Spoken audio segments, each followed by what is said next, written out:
네, 1시 9분 지나고 있습니다. 시사본부 청취자 여러분들의 참여 기다리고 있습니다. 샵 9730으로 의견 보내주시면 소개해드립니다. 짧은 문자 50원, 긴 문자 100원, 어플리케이션 콩은 무료로 이용하실 수 있고 팟캐스트와 콩 KBS 홈페이지를 통해서 다시 들으실 수 있습니다. 유튜브를 통해서도 생중계되고 있습니다. 유튜브에서 일라디오 아니면 시사본부 이렇게 검색해 보시면 영상으로도 만나실 수 있습니다. 오늘 목요일입니다. 촌철살인의 명쾌한 한마디부터 속 터지는 막말까지 한 주간의 말말말로 정치권 이슈를 정리하는 각설하고 출발하겠습니다. 한 주 만에 다시 뵙습니다. 더불어민주당 최민희 전 의원 나오셨습니다. 어서 오세요. 네, 안녕하세요. 불굴의 희망 최민희입니다. 네, 지난주에 못 뵀어요. 예, 뵙고 싶었습니다. 예. 네.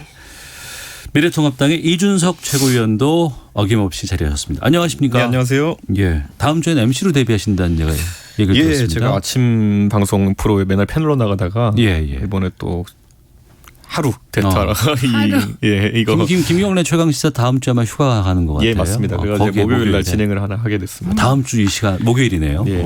알겠습니다. 어울려요. 김은자. 들어보겠습니다. 예. 자, 본격적으로 좀 두 분과 말씀 나눠볼까 하는데요. 부동산 관련 법안의 본회의 처리 오늘 한다고 지금 얘기 들었습니다. 민주당은.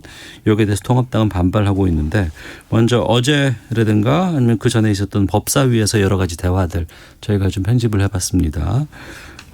인사 듣고 말씀 나누도록 하겠습니다.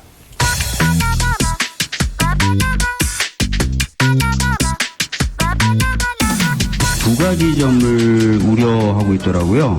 첫 번째는 이 주임법 시행되기 전에 아마 이제 주임법 적용을 예상하고 미리 월세라든지 이런 것들을 이제 높이려고 하는 시도가 있을 것이다. 두 번째는 이제 2+2의 기간이 끝났을 때 신규 계약을 할 수 있지 않습니까? 그때 아마 또 올리려고 할 것이다. 지금 그 대안을 논의하시면서 경과 규정을 어떻게 둘 것인지 또 존속적인 계약에 대해서 어떻게 할 것인지 좀 심도 있게 논의해 주시면 좋겠고요. 오히려 지금 조속히 입법을 하지 않고 계속 미뤄두는 것이 의원님이 우려하시는 임대 가격 그 인상을 촉발시키지 않을까 생각이 됩니다. 주택임대차 보호법도 저희들은 철저하게 시뮬레이션을 하고 그래서 이게 부동산 시장을 안정화시키는 데 효과가 있다, 도움이 된다 라는 게 검증이 되었을 때 시범지역을 지정해서 실시해보고 효과가 있다면 전국을 확대할 것인지 이런 면밀한 검토가 있어야 된다는 걱정이 앞서는 겁니다. 청와대에서 22번의 부동산 대책이 다 실패했단 말입니다. 이것 또한 그 전철을 밟을까 봐 우리는 두려운 겁니다. 네, 더불어민주당의 박주민 의원 또 이어서 추미애 법무부 장관 또 미래통합당 김도읍 의원의 발언까지 들어봤습니다. 지금 7월 임시국회는 다음 주 초까지 진행이 됩니다.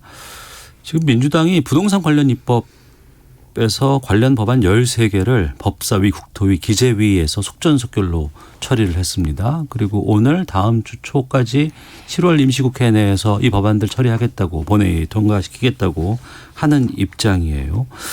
속전속결 상당히 빠릅니다. 예, 이거 토론할 내용이 아닙니다. 왜냐하면 너무 많이 그동안에 토론해 왔습니다. 부동산 관련해서는 네. 그 2004년 본격적으로 부동산 규제를 하겠다고 열린우리당이 나선 이후부터 지금까지 같은 내용이 반복되고 있는 겁니다. 공급을 많이 하자는 입장, 네. 그리고 재건축 재개발을 정말 편하게 해주게 하자는 입장과 공급에 대해서도 일정한 규제가 필요하고 그리고 결국 부동산 가격을 안정화시키는 방안으로는 세제 대책을 쓸 수밖에 없다. 이런 입장이 네. 이게 뭐 10년 이상 되풀이 된 거기 때문에 지금은 토론할 때가 아니라 결정할 때라고 생각합니다. 그리고 이 과정을 국민들께서 잘 보시고 판단해 주셔야 됩니다. 네. 예를 들면 그 투기를 잡는 것에 동의하시면 투기 잡는 방법은 사실 세금 대책밖에 없어요. 투기를 잡기 위해서는. 그러니까 이 부분에 동의를 국민 여러분이 해 주셔야 되고 네. 이젠 더 이상 여야가 똑같은 거 갖고 되풀이해서 싸울 일이 아니라 저는 이번엔 결정을 확실히 국회가 해 줘야 된다. 그리고 그동안에 22번 이제 정책을 썼는데 실패했다고 자꾸 야당에서 하시는데 그 실패 과정 면밀히 한번 들여다보시면 예를 들면 지난해 12, 16대 그때도 부동산 관련 대책 이후에 후속 입법이 필요했는데 그 미래통합당이 그때는 의석수가 많으니까 후속 입법이 통과되지를 않았습니다. 제대로. 그러다 보니 대책의 실효성이 떨어진 거예요. 그래서 이번에 여당 입장에서는 부동산 대책의 실효성을 높이기 위하여 속전속결로 국회에서 법안 처리를 해서 뒷받침하겠다. 네. 이렇게 갈 수밖에 없고 그 결과에 따라 책임지면 되는 것이죠. 20대 국회를 우리가 돌이켜봤을 때 법안 통과하는데 뭐 엄청나게 오랜 시간들이 걸렸던 기억이 있습니다. 그래서 법안 통과가 국회에서 상당히 좀 어렵지 않느냐 싶었는데 21대에서 이렇게 속전속결로 처리가 되는 걸 보니까 이렇게 해도 되네라는 느낌도 있지만 또 한편으로는 통합당의 입장에서는 이번에 뭐 여러 가지 소위에서 합의를 봐야 된다라고 요구를 하기도 했었고 뭐 표결에 동참할 수 없다라고도 얘기를 했습니다만 이렇게 법안이 통과되는 거를 그냥 어떻게 달리 대응할 도리가 없나 이렇게 생각이 들기도 하거든요. 근데 먼저 문재인 정부 이제 4년 차니까요. 예. 저희가 경험적 지식이 있지 않습니까? 문재인 정부에서 경제 정책을 추진함에 있어가지고 예.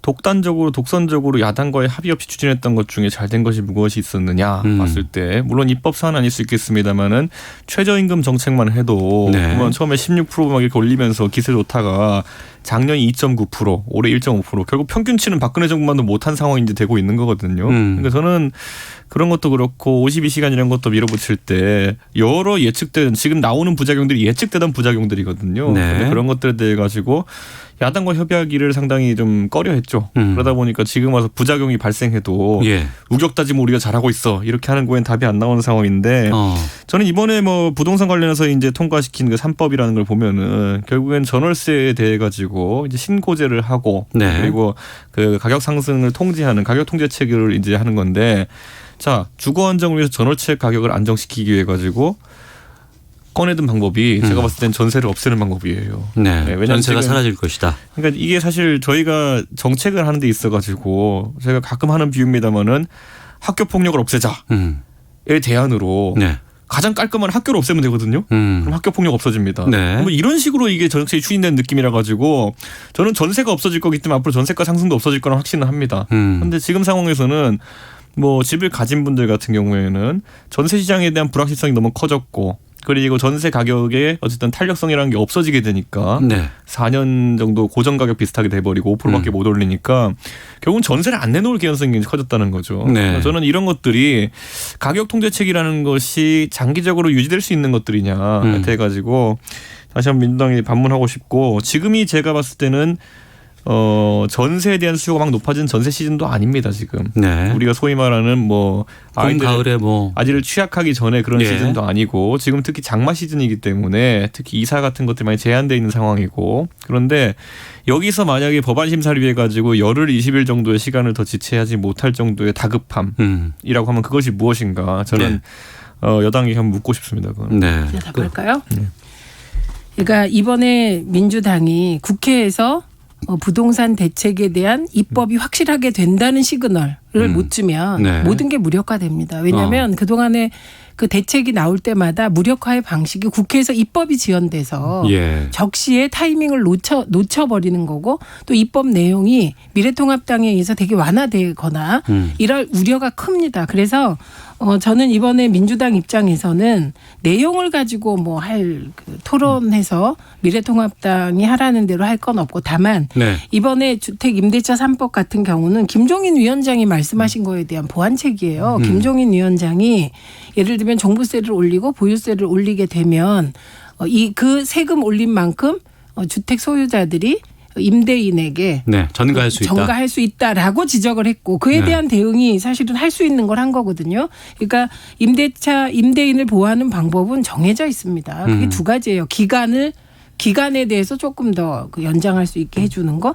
가격 인상폭을 제한하는 거.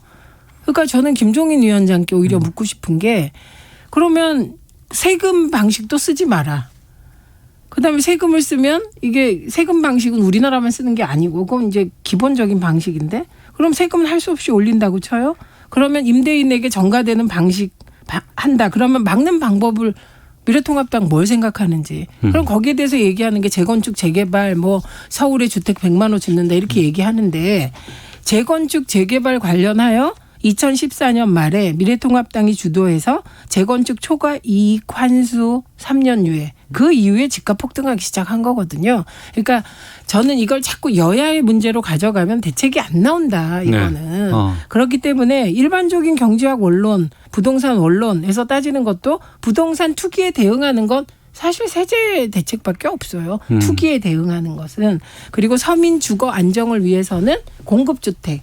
어떤 집을 어떻게 짓겠냐를 확실히 제시해야 되는 거죠. 네. 네, 그래서 지금 이번에 제시하신 100만 호 있잖아요. 서울 지역. 저는 그중에 한 50% 이상을 공공 임대로 지을 네. 예, 그런 방안을 내시고 땅을 확보할 수 있다면 그리고 재건축 재개발을 해도 과거처럼 재건축 재개발하면 집값 폭등했잖아요. 네. 그 경험이 우리에게 있기 때문에 그에 대한 대책안을 같이 마련하면 국회안이 나오지 않을까 합니다. 재건축 재개발을 하면 집값이 폭등한다라는 것도 네. 이 명제를 잘 들여다봐야 되는 게 그럼 재건축 재개발 이 집값 상승시킨 거냐 아니면은 굉장히 재건축 재개발을 억제했기 때문에 희소성 때문에 재건축 재개발되는 단지들이 값이 오르는 것이냐를 봐야 되는 것이거든요. 예를 들어 최근에 가장 대규모로 공급된 신축 아파트 단지가 송파구에 있는 H모시티였어요. 네네네. 그런데 거기 10,000세대 가까이 공급됐거든요. 예. 그것의 공급과 동시에 상당한 그 강남 집값의 안정이 있었다라는 것이 전문가들 분석이거든요. 그러니까 실제로는 그 정도 주거 수준을 요구하는 사람의 공급을 맞춰주는 것이 예. 중요한 정책이다. 이렇게 좀 보고 싶고요. 지금 시점에서 뭐 아까 김종인 위원장이 결국 조세의 전가라는 건 맞습니다. 경제학 개론에 나온 얘기인데 자 그래서 조세의 전가를 지금 결국은 세를 주는 사람에게 세 부담을 다 지우겠다는 거 아닙니까 그러면은 그러니까 결국은 임대인에게 이제 사실 모든 부담이 전가되도록 하고 임차인에게는 어떤 부담도 가지 않겠다고 하는 거 아니겠습니까? 여기에 민주당의 이분법적인 사고가 드러나는 것이 우리나라에서 다주택자들만 수익을 목적으로 세를 주는 것이 아닙니다. 네. 주택이라는 것이 사고 팔기 어려운 재화다 보니까 어떤 경우는 내가 세를 주고 다른 집에 세 들어 사는 경우도 있어요. 그러니까 여러 가지 다양한 유형의 주택 보유 유형이 있는데 지금 민주당의 정책이라는 거는 세를 주는 사람에게 종부세든 재산세든 모든 세 부담을 넘기겠다라고 하는 것인데 아까 제가 말한 유형의 사람들 뭐 주거 이전 때문에 뭐 그런데 주택을 사고 팔기 어려우니까 일시적 이전 때문에 내 집을 세 주고 남의 집에 세 들어 사는 사람 같은 경우에는 왜 여기서 조세 부담을 다 뒤집어 써야 됩니까? 뭐 알겠습니다. 1가구 1주택 아닙니다. 이건 명확히 해야 돼요. 예. 이번에 종부세가 인상됩니다. 예. 취득세가 인상돼요. 대상이 명확하게 정해져 있습니다. 3주택 이상자 네. 그리고 조정지역 내 2주택 이상자. 알겠습니다. 그 종부세가 올라가는 거예요. 그러니까 1가구 1주택 갖고 있는데 예. 다른 곳에 전세 사는 분은 세금 안 올라갑니다. 예. 별로. 그러니까 오늘 명확하게 해야죠. 예, 오늘 각설하고가 이 부동산 정책에 대해서 의견들을 듣고자 하는 건 여기까지 마치고요.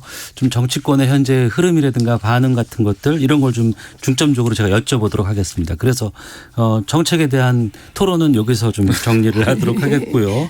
지금 뭐 통합당에서는 이 주장하시고 뭐 민주당에서는 이 주장을 하시지만 또 일반 국민들이 봤을 때는 여야 청와대 막론하고 정치권의 다주택자들이 이렇게 많더라. 그리고 이 정치권의 다주택자들이 정말 제대로 된 정책들을 그동안 펴왔었을까라는 것에 대한 분노들은 계속 있어 왔던 것 같아요. 뭐 최근에 그 지난번에는 뭐 청와대 지금 다주택자들 집 팔아라라는 요구도 있었고 또 민주당의 뭐 주요 그 대권 후보자들 뭐 집 팔아라 이런 얘기도 있었고 최근에는 이제 미래통합당에 대한 타겟이 많이 되고 있고 주호영 원내대표가 뭐 23억 뭐 이상의 시세 차익을 지금 뭐 노리고 있다더라 뭐 가지고 있다더라 뭐 이런 얘기들 좀 나오고 있습니다.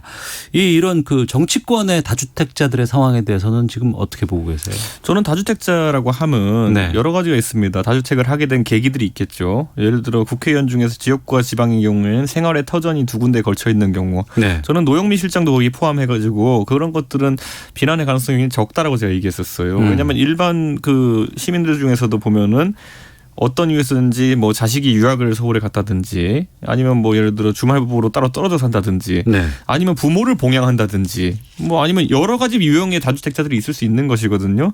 근데 그것을 다 들여다보는 것 자체가 그래서 굉장히 지엽적이게 될 것이다. 네. 지금 청와대 참모들 같은 경우만 해도요. 결국에는 뭐 김조원 수석도 그 외통수에 걸려들었죠. 집을 팔아야 되느냐. 네. 이 집이냐 잠실이냐 아니면 뭐 도곡동이냐 뭐 이런 그 딜레마에 빠져버리지 않았습니까? 그런 것처럼 이게 이런 식으로 이제 결국 잡아내기 시작하면요. 아까 말했던 것처럼 어떤 사유인지와 관계없이 굉장히 다주택 자체가 뭐 굉장히 사회적으로 안 좋은 인식이 생기게 되고 그렇게 되면은 무슨 공직사회 자체가 좀 굉장히 위축될 개연성이 있다 이렇게 보는 것이고 저는 당연히 미래통합당 국회의원도 10명 중에 4명이 다주택자라고 나왔는데 네. 이것에 대해 미래통합당은 지금까지 문제를 삼은 적이 없습니다. 하지만 만약에 투기적 성격의 사람이 있다면은 네. 그건 선거에서 충분히 비난 가능성이 있습니다. 그 부분을 선거에서 민감하게 걸러질 생각하는 것이다. 분들에 대해 가지고. 예. 근데 최근에 이게 더 나아가 가지고 이재명 지사가 언급하는 것처럼 네. 자 4급 이상의 공무원들은 인사 불이익을 주겠다라고 이제 선언했거든요. 근데 거기도 똑같은 겁니다. 제가 이재명 지사에게 드리고 싶은 질문은 자 경기도라는 넓은 도에서 경기도청은 제가 알기로 수원에 있습니다. 그러면 예를 들어 동두천에 있는 공무원이 수원에 발령받아가지고 그런데 주택이라는 게 쉽게 사고 팔 수 있는 물건이 아니다 보니까 네. 가족은 동두천에 살고 본인은 수원에 살고 이래서 이주택자가 되면은 그 사람은 오히려 강남에 한 채 있는 사람보다 재산 가치는 제 생각에 3분의 1도 안 될 개연성이 있는데 비난 가능성이 있는 것입니까? 그러니까 저는 이런 것들에 대해 가지고 제가 이 사례를 하나씩 열거하는 이유는 너무나도 다양해요. 그 사유라는 것이. 예. 네. 그러면 그 미래통합당이 다주택자나 예를 들면 서울에 한 채, 지방에 한 채 있는 걸 문제 삼은 적이 없다고 하셨는데 문제를 삼았죠. 노영민 실장이 지금 무주택자 되셨는데 예. 청주집 팔고 반포집 안 팔았다고 이율 배반이라고 융단 폭격하지 않았습니까? 전 안 했잖아요. 아, 그러니까 이준석 최고가 안 했다 이건 동의하는데 미래통합당이 안 했다는 동의가 안 되고 예를 들면 주호영 대표께서 그 이율 배반적이다 노영민 실장 이렇게 비판을 하셨어요. 그래서 그런데 보니까 주호영 대표님도 대구에 한 채, 서울 강남에 한 채 있는데 대구 집을 파신다고 하셨거든요. 그러니까 이게 기준은 좀 비슷했으면 좋겠다 네. 이런 말씀드리고 또 하나는 만약에 부동산 가격이 안정화된 상태라면 예. 이게 문제가 안 되겠죠. 근데 부동산이 폭등하는 시기에 보니까 부동산 다주택자가 국토부에서 정책 결정을 하고 있다. 네. 정부가 무슨 대책을 한다고 국민이 신뢰하겠습니까? 그래서 그러니까 대한민국에서처럼 부동산이 민감한 시기에 네. 다주택자들이 국토교통위에서 국회 입법을 한다. 누가 믿겠습니까? 어떻게 당장에 이 법이 통과되면 우리 집이 10억이 떨어져요. 찬성하겠습니까? 네. 예, 그렇기 때문에 문제가 되는 것이다. 그래서 저는 부동산 대책의 신뢰도, 정책 신뢰도를 높이기 위하여 소위 출세하고 싶은 분들은 선택해야 될 것이다. 네. 부동산이냐 아니면 그 공익이냐를 선택해서 행동해야 되고 민주당에 부탁하고 싶은 것은 그 공천할 때 2년 내에 이제 2주택 이상 처분하기로 했잖아요. 서약서 받아놨었죠. 네, 서약서 받았는데 그 2년은 너무 멀다는 거예요. 그거를 3개월 내로 당겨서 실행해 주시고 3개월 이후부터 매달 확인해 주시면 좋겠어요. 그래야 민주당에 대한 신뢰도가 높아지지 않겠습니까? 이번 달은 서약을 이행한 사람이 누군지 네, 명단 공개하고 왜냐하면 이거를 달마다. 취지가 이런 거 아닙니까? 수요를 줄이고 예. 공급량을 짓지 않고 늘리는 방법은 다주택자가 내놓게 하는 건데 예를 들면 A라는 고위공직자가 강남에 2채의 집을 갖고 있어요. 네. 지금 하나는 20억 하나는 25억이에요.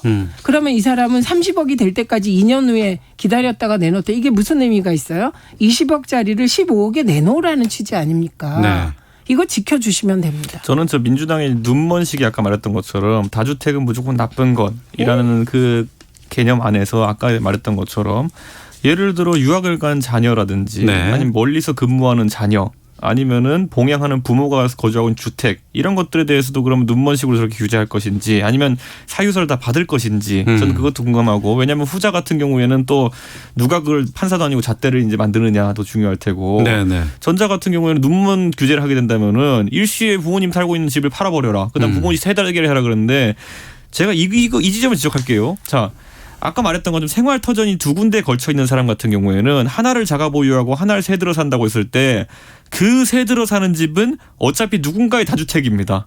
그런 경우가 많아요. 그런 경우 때문에 저는 대한민국의 다주택자 수는 변하지가 않습니다. 아까 최민현님 말씀하신 것처럼 다주택자가 정책 위반 결정을 하는 것 자체가 이해충돌의 소지가 있다고 말씀하시는 건 이해가 가겠으나 네. 전체적으로 다주택자를 줄이는 데는 아무 도움이 안 됩니다. 왜냐하면 누가 어딘가 세를 들어 살려면은 그걸 누군가 보유해야 되고 그 사람은 다주택자입니다. 아니 그 논리는 뭔지 전 들어오지 않고요. 네.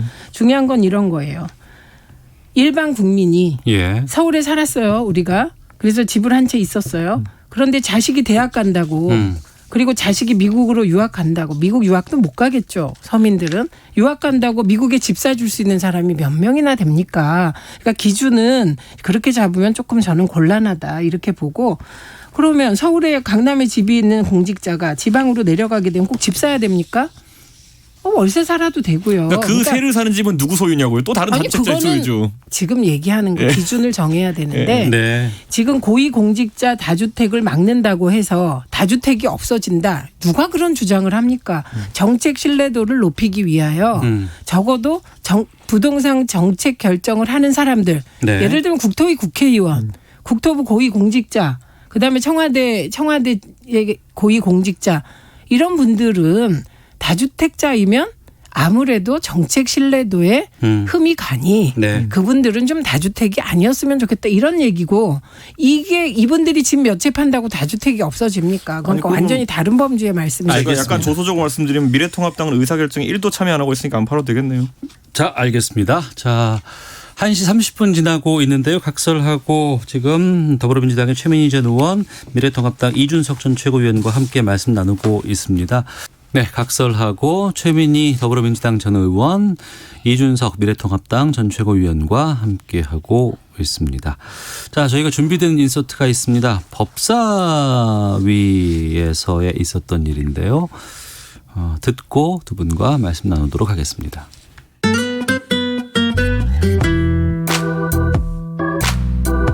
그때 제가 문 대통령께서 41% 정도의 지지를 받으신 걸로 알고 있는데 과연 국민의 대다수라고 말씀할 수 있겠느냐, 어떻게 해석하시느냐라는 것은 뭐 각자의 보시는 견해에 따라서 다를 수 있다고 생각합니다. 아니, 대한민국 감사원장이 이런 말씀할 수 있는 겁니까? 민주주의 권력의 정통성에 대해서 그런 식으로 부정을 하신다면 이것은 대단히 심각한 문제. 그렇게까지 감사원장님이 대통령의 국정 운영 방향에 대해서 불편하시고 그 맞지 않으시면 사퇴하세요. 에너지 전환 정책의 큰 틀에서 말씀을 하신 것인데 그 부분에 대해서는 제가 좀 불필요하거나 부적절한 언급을 한 것 같다. 네, 법사위에서 감사원장을 불러서 현안을 질의를 했었는데 앞서 최재형 감사원장 또 민주당의 소병철 의원 가운데는 윤호중 법사위원장 또 신동근 민주당 의원 마지막에 최재형 감사원장의 답변까지 발언까지 들었습니다. 그러니까 지난 4월 총선 전이었습니다. 월성 원전 1호기 조기 폐쇄 결정을 두고 백운규 전 산업부 장관 감사원장의 신문을 받았는데 이게 여기에서 나왔던 발언들이 상당히 논란이 됐다 그래서 이게 어제 법사위에서 이슈가 됐습니다. 최민희 의원께서 이거 어떻게 보셨어요? 우선 두 가지 측면입니다. 하나는 이제 본질적인 내용을 살펴봐야 되는데요. 월성 원전 1호기를 조기 중단한 거 그 결정이 잘했냐 못했냐 네. 그걸 따지는 과정이에요. 그래서 이 부분은 이 과정이 이 절차가 공정해야 되는데 감사원장이 일방적으로 자기 페이스대로 몰고 가는 과정에서 이런 발언이 나왔다. 지금 그렇게 되는 것이거든요. 네. 그런데 이 부분은 빨리 이 발언의 여파를 띄어내고 전문가들이 지금 되게 그 원전의 안전성을 확인하는 지표가 4가지거든요. 네. 안정성, 환경성, 수용성, 경제성. 그래서 이 부분은 월성 원전 1호기 폐쇄와 관련하여서는 네. 사법부가 수명 연장까지도 위법하다고 얘기한 적이 있어요. 이 안전도로 볼 때. 그러니까 이거는 좀 이렇게 객관적이고 냉정하게 따져야 될 것 같습니다. 섞으면 안 될 것 같아요. 네. 그다음에 또 하나는 그 발언에 대한 것인데 저는 감사원장이 네. 그것도 그냥 친구들끼리 술 먹는 자리가 아니라 산업부 장관을 신문하는 과정에서 이런 말을 했다는데 그 내용도 이상한 게 노태우 전 대통령은 사자 대결을 했기 때문에 네. 30% 중반 이하를 받았어요. 제 예, 기억으로 34%인가 그랬거든요. 사자 대결이었잖아요. 네, 그때는. 네. 그런데 다 대통령으로 인정했습니다. 네. 그러니까 이게 양자 대결일 때는 50%가 넘지만 3자 대결, 4자 대결, 5자 대결로 가면 50% 넘는 거 어렵고 이 당시 41% 문재인 대통령 득표는 굉장히 높았어요. 2위와의 표차가 500만 표가 훨씬 넘었거든요. 네. 그런데 감사원장 후보자가 41% 대통령 운운한 거는 정말 이해가 안 되는 상황이죠. 그건 잘못하셨다고 인정하면 될 것 같고 예. 그다음에 중요한 건 41% 대통령이 뭐 원전 어쩌고 저쩌고 한 건데 그 후자 부분은 전문가들의 선택에 맡겨야 될 걸 스스로의 정치적인 판단을 얹으신 거라 그 부분은 잘못됐다고 생각합니다. 그리고 근본적으로는 41% 대통령의 권위가 인정 안 되면 감사원장을 맡지 마셨어야 되는 거죠. 그러니까 이거는 아무리 제가 이렇게 이해를 하려고 그래도 이해할 수 없는 발언이니 깔끔하게 사과하시고 네. 그다음에 원전의 안전성 관련하여서 이건 말이 아니잖아요. 월성 지역과 그 우리나라 원전의 가장 큰 문제는 지진 우려가 큰 일부 지역에 집중돼 있어서 지금 걱정하는 거거든요. 예. 안전도가. 그러니까 그런 합리적인 기준에 따라 판단을 잘 해야 되겠죠. 예. 이준석 그러니까 결국에는 최재형 감사원장이 지적하고 싶었던 부분은 결국은 수혜 논리 아닙니까 보면은 민주당이 뭐 총선 대선 이후에 우리가 선거 이겼으니까 뭐든 우리 논리대로 할 수 있다라고 하는 행보에 있어가지고 이게 사실 대통령께서 최다 득표로 당선된 건 맞습니다. 그 정통성을 부인하고 싶은 사람은 아무도 없을 겁니다. 최다 득표 아니라고. 그러니까 최다 득표. 최다. 그러니까 다득표자로 이제 당선되신 게 맞으니까 저는 그 상황 속에서 사실 이제 최재형 감사원장이 했던 얘기는 결국에는 그 선거의 결과라는 것과 그 실제로 감사에서의 어떤 논리적인 결과가 연동되어서 안 된다는 걸 얘기하는 거거든요. 네. 오히려 그 얘기를 하려는 과정에서 나온 것이고 그래서 이분이 따로 한 얘기가 뭐냐면은 이러다 4대강 꼴난다라는 거였어요.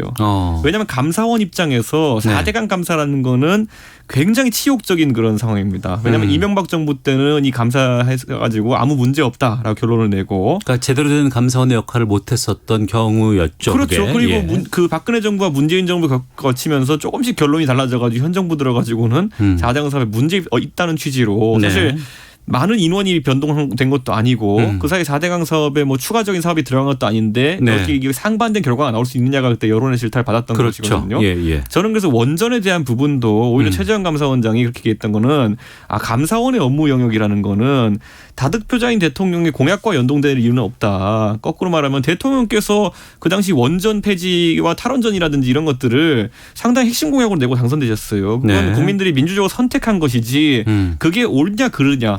이에 대한 패로에 대해 가지고는 다른 판단이 있을 수 있다는 걸 얘기한 것이거든요. 특히 월성 원전 같은 경우에는 사실 이것보다 좀 복잡한 상황도 있습니다. 법원의 판단도 중간에 끼어 있고 뭐 10년 수명이 연장되어서 22년까지 가는데 그걸 중단에 2019년에 사실상 패로가 되고 이런 복잡한 사정이 있긴 하지만은 저는 이 정도 감사원장의 발언이라고 하면 글쎄요 저는 우리가 사정기관과 그리고 이 감사기관이라는 것은 어느 정도 독립성을 해줘야 되는 것이고 과거에 김영삼 정부 때 감사원이 제일 이제 할 일을 했다고 우리 평가하는 이유 중에 하나가 뭐냐면은 율곡 비리 밝혀내고 안기부에 들어가가지고 자료 압수해오고 뭐 이런 것들이 그 당시 이회창 감사원장이 되게 파격적이고 전격적으로 했기 때문인데 그러기 위해서는 감사원장의 권위를 유지시키고 그 힘을 깎지 않는 것이 중요한데 저는 모르겠습니다. 이 특정 발언이 굉장히 여권이 듣기엔 심기에 불편한 모습이 될 수 있겠으나 많은 사람들은 최재형 감사원장에 대한 여권 의원들의 반응을 보고 데자뷰로 떠오르는 것이 안타깝게도 윤석열 총장에 관한 그 여러 일화거든요. 임명할 때는 이름 많은 분이 없다 이렇게 해놓고 본인들이 불편하게 생각하는 어떤 언급이 있을 때마다 사퇴하시오 뭐 이런 거 얘기하는 거는 굉장히 이율배반적이 아닌 거냐. 그래서 저는 이 모양새 자체가 굉장히 안 좋다 이렇게 생각합니다. 여당 의원들이 지적하는 것 자체가. 모양새 안 좋죠. 왜냐하면 감사원장 어쨌든 대통령께서 선택하시게 되는 거거든요. 임명하게 되잖아요. 이제 임명할 수 있는 건 국민의 이제 그 위임을 받은 대통령밖에 없기 때문에 그래서 이게 안 좋죠. 예. 그런데 안 좋다? 그건 아니잖아요. 근데 그런 너그러운 마음으로 이해찬 대표께서 천박하다고 말하지도 않았는데 그 천박성에 대한 예를 든 거에 대해서도 좀 같은 기준이었으면 좋겠어요. 저는 모든 그 평가를 할 때. 그러니까 제가 말씀드리잖아요. 41% 대통령 운운한 건 잘못됐다. 예를 들어도 잘못 든 거다. 그런데 우리가 객관적이며 공정한 절차로 감사를 하자. 이 취지라면 뭐 때문에 41% 대통령이 어쩌고 이 말을 합니까? 그러니까 잘못했다니까요. 그러니까 발언에 대한 문제는 있지만 예, 발언은 그냥 잘못했으면 인정하고 끝내라는 거예요. 예. 그리고 예를 들면 그 발언에 대해서 이분이 계속 주장을 한다면 나는 41% 대통령 권위 인정 못하겠다. 이렇게 나오면 그땐 그만두겠다는 뜻이잖아요. 41% 대통령 권위 인정 못하겠다는 말을 한 적은 없잖아요. 아니 그게 아니라. 제가 아까 그 41%라는 말이 나온 취지라는 것이 결국 아니 그게 아니라 이분이 그냥 잘못했다고 인정하지 않고 비판이 나오면 이렇게까지 나간다면 그런 문제겠지만 그러지 않고 그 발언이 잘못됐다라고 인정하면 사실 거기서 논란을 끝내야죠. 아니, 본인이 발언이 부적절하다고 했는데도 지금 그러니까, 달라붙어서 물어뜯고 있는 거잖아요. 아니 그건 같은 시점이죠 지금. 그건 같은 시점이니까 이 이후에 더 이상 이게 논란이 되면 안 좋겠다. 이분은 발언을 잘못했다. 끝내자. 그럼 더 중요한 건 월성 1호기 그 조기 폐쇄가 과연 타당했냐 안 했냐를 알겠습니다. 얼마나 우리 사회가 합리적으로 판단할 수 있느냐잖아요. 그러니까 이제 여당 의원들도 그 발언이 잘못됐다는 건 인정한 거잖아요, 본인이. 네. 예, 그러니까 이후로 넘어가야죠. 이게 더 무섭잖아요. 예. 알겠습니다. 정리를 하면 두 분께 제가 이렇게 이해를 하는 게 맞는지 여쭤볼게요. 그러면 그 41% 발언과 관련해서는 그 좀 부적절한 내용이니까 좀이 아니라 많이 부적절했으나 본인이 인정하면 그러겠습니다. 예. 그렇게 해서 이제 사과를 하고 하지만 이걸 계속해서 물고 어떤 사퇴 요구나 탄핵이라든가 여기까지 가는 거는 이 시점에서는 좀 문제가 있을 수 있다. 오히려 더 중요한 건 본질이다. 얼마나 결정을 타당하게 하느냐. 감사에 대한 내용. 문재인 정부가 본인들이 임명하고 이 지명한 공직자들에 대해 가지고 자가면역스럽게 공격하는 모습들, 특히 최근에 뭐 한동훈 검사와 추미애 장관 간의 어떤 사적인 대화를 바탕으로 해서 서로 싸우는 모습 이런 것들은 굉장히 안 좋은 모습이다. 앞으로 보이지 않았으면 좋겠다. 한동훈 알겠습니다. 검사 일개 장관. 사적인 발언은 뭔지 시간이 일개 됐습니다. 예. 그거는 일개 검사가 잘못했죠. 자, 각설하고 마치겠습니다. 두 분 잘 들어가시고요. 고맙습니다. 예.